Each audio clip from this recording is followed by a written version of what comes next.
Kebayangkah berapa luas 3,3 juta hektar lahan yang diputihkan yang diberikan ke pengusaha sawit kelas kakap yang ternyata bukan dibagi-bagi untuk rakyat? Hampir 45 kali luas Singapura yang hanya 728,6 km persegi luasan Singapura tersebut. Bayangkan kalau lahan seluas itu yang ditanam di lahan negara atau di hutan negara dijadikan pir perkebunan inti rakyat. Berapa juta rakyat dapat penghasilan dari sawit tersebut? Tapi ini paling enak ya diputihkan aja buat pengusaha saja, gampang kendaliinnya. Gitu kali ya? Ya nggak tahu juga lah apa isi kepala para pejabat di atas sana atas pertimbangan tersebut. Sawit memang komoditas yang menghasilkan dolar alias produk ekspor unggulan Indonesia. Untuk itu, topik kita kali ini membahas apa bedanya produk sebagai komoditi dan produk sebagai alat tawar. Kita melanjutkan informasinya ke komoditas lain.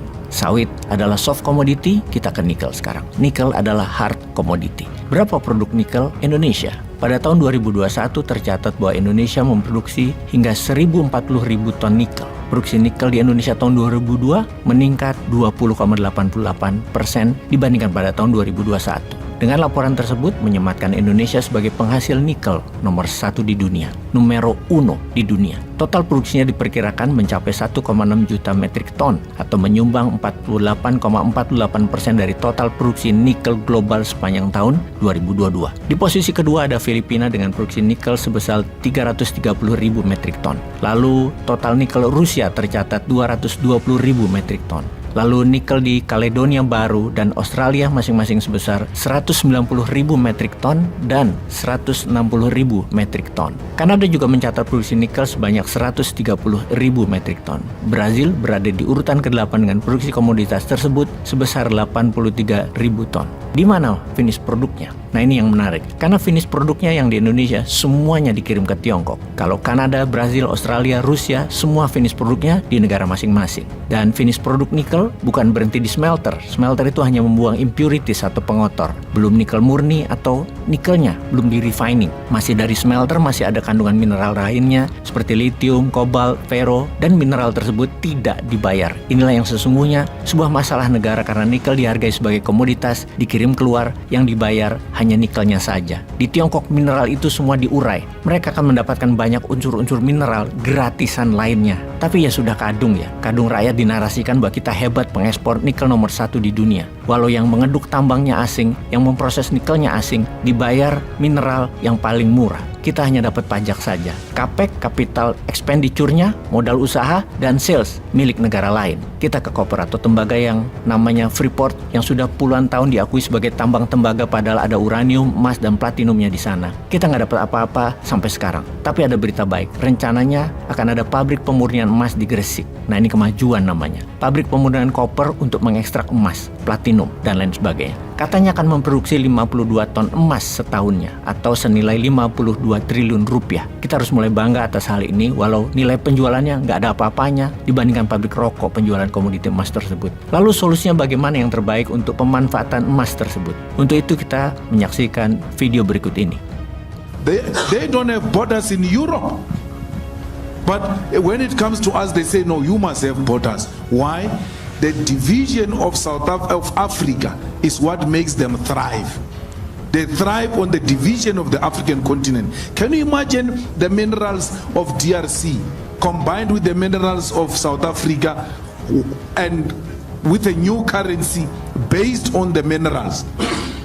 What we can do to the dollar if we become a United States of Africa with our minerals alone? We can collapse the dollar. We can collapse the strong pound that is based on gold, yet they don't have a gold mine. So why do you allow such things? There were no borders, and we must all of us unite in that call. Free movements of persons, free movements of goods will make this country flourish. Yang dimaksud oleh video ini, Afrika ingin membuat United States of Africa. Afrika bersatu dengan mata uangnya di print berdasarkan sumber daya alam atau mineral Afrika. Hal itu akan membuat Afrika berdaulat, membuat Afrika keluar dari kemiskinan yang dibuat oleh asing yang hanya mengeruk harta Afrika dijadikan komoditas. Itulah konsep MMT yang saat ini menjadi tren di negara dunia ketiga yang ingin berdaulat, di mana Newmont sudah mempromosikan sejak 8 tahun terakhir. Yang mana emas atau nikel atau mineral berharga lainnya kalau jadi komoditi, maka kita dapat dapat hanya uang dagang. Itu kalau Indonesia pemilik perusahaannya. Kalau asing pemilik usaha tersebut, maka kita Indonesia hanya dapat pajaknya saja. Tapi kalau refining, pemurnian, dan ekstraksinya ada di Indonesia dan milik orang Indonesia, maka kita mendapat finish produknya. Finish produk bisa sebagai komoditi untuk dijual atau dijadikan alat tawar. Maksudnya bagaimana? Kalau sebagian besar cadangan mineral tadi dijadikan jaminan untuk cetak uang, maka uang tadi bisa untuk membangun Indonesia. Dan untuk mencetak uang tidak perlu 1:1 alias 52 ton emas senilai 52 triliun,